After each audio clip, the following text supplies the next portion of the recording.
Today I'm going to look at the cryptocurrency Elrond, ticker symbol EGLD. I'm going to begin by looking at the weekly chart to point out a few things that are of importance.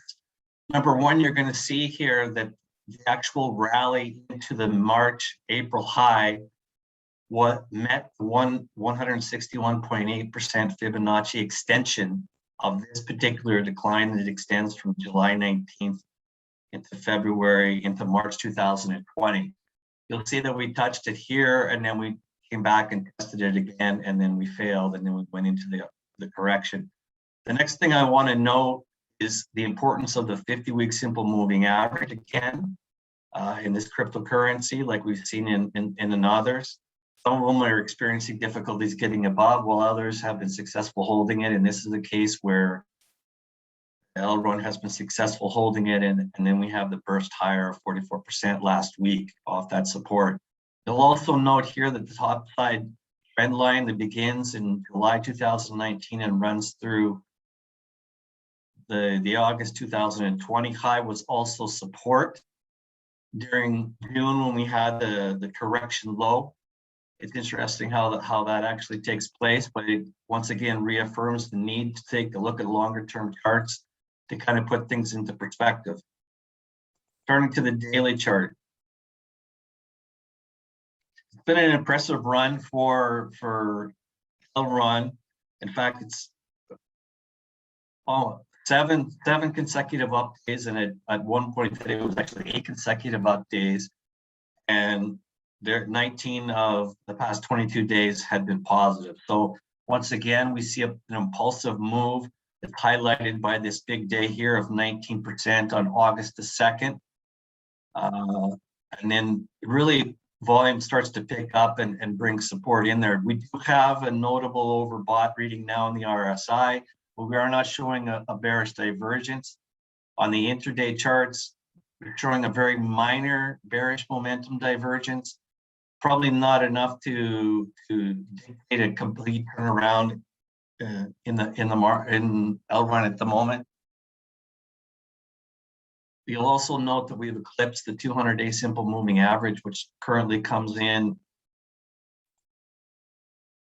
at 123.73. We're actually pursuing a test of the 50% retracement of this entire correction from April into June. So it's been a notable move. There wasn't much struggle with the 200-day. There wasn't any struggle with 38.2 Fibonacci retracement of the correction.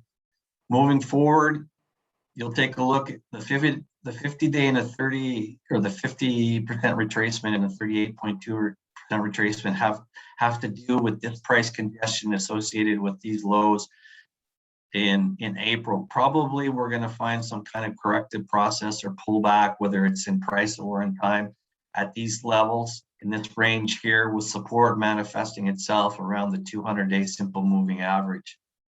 If for whatever reason the selling pressure increases, or the cryptocurrency complex comes under heavier selling pressure, we could see a test of this high here from July 5th, which is 113.09.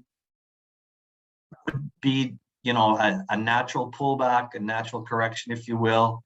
If we drop below that, then Elrond is vulnerable to a much bigger drop, potentially to the 50-day simple moving average, which comes in at 89.02. So for the bull perspective, you really want this 113.09 to hold during any corrective process. It looks like it's going to be a high probability now, looking at this price congestion and the resistance associated with the 50% retracement here.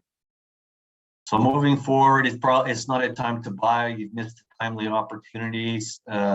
This was a timely opportunity to get into it as you broke this downtrend. At this point, it's not a buy. If anything, and you're a shorter term holder, you're looking at capturing profits. And if you're not in it, I'd be looking at a pullback into the 200-day or into this 113.09 as a timely entry point to initiate a position. However, just for the ambitious traders out there, if you're looking for a higher price target, you can go up here and look at 207.23, which corresponds to the May 6th high. That would be quite the move and put you very close to the all-time high, which was printed on April 12th at 251.25. So ambitious traders out there, look for 207.23 in the longer term. In the short term, look for some type of corrective process consolidation, whether it's in time or price, to take place. The 200-day or down to the 113.09 should be your area of maximum support. It shouldn't drop below that. Anything lower than that brings us down to the 50-day simple moving average, and probably signifies that this was just a ABC corrective wave, and then we're going to see lower prices in the medium to longer term.